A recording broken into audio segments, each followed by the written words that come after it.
কেন আমি এই সোলার ঝাড়ুনে ছাদে উঠতেছি আর কেনই বা এই ডালগুলো কাটতেছি আমি, আর বাথরুমের উপর ছাদ এত পরিষ্কার কিভাবে হলো? আজকে না চাইতেও আমার এই কাজগুলো করতে হবে, কারণ আমার আম্মুর নির্দেশ আসছে। আর আমার আম্মুর নির্দেশ ছিল হচ্ছে ছাদের এই পাশে ছানচেটটা থাকে, ওই ছানচেটটা পুল পরিষ্কার করে দিতে। আর না চাইতেও আমার এই কাজগুলো করতে হবে, কারণ আম্মুর নির্দেশ, যেহেতু না করলেও সমস্যা, কারণ পরে কেলানি খাইতে হবে যে। আর ডালগুলো ভাবছিলাম অনেক শক্ত হবে, কিন্তু অতটাও শক্ত না। তারপরে আমি আমার যুদ্ধের জন্য একটি অস্ত্র নিয়ে নিলাম।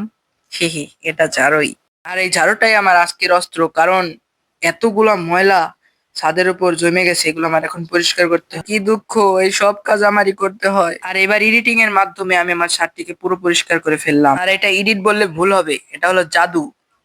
আর আমি বানরের ফিল নেওয়ার জন্য একটু গাছে উঠে বানর বানর ফিল নিলাম। ওরে একটুর জন্য পড়ে ঠিকই আছে, আরো হ বানর বলে মানুষ হয়ে বানরের ফিল নিতে যায়, একটুর জন্য পড়ে নেই। ভাগ্যিস ভালো।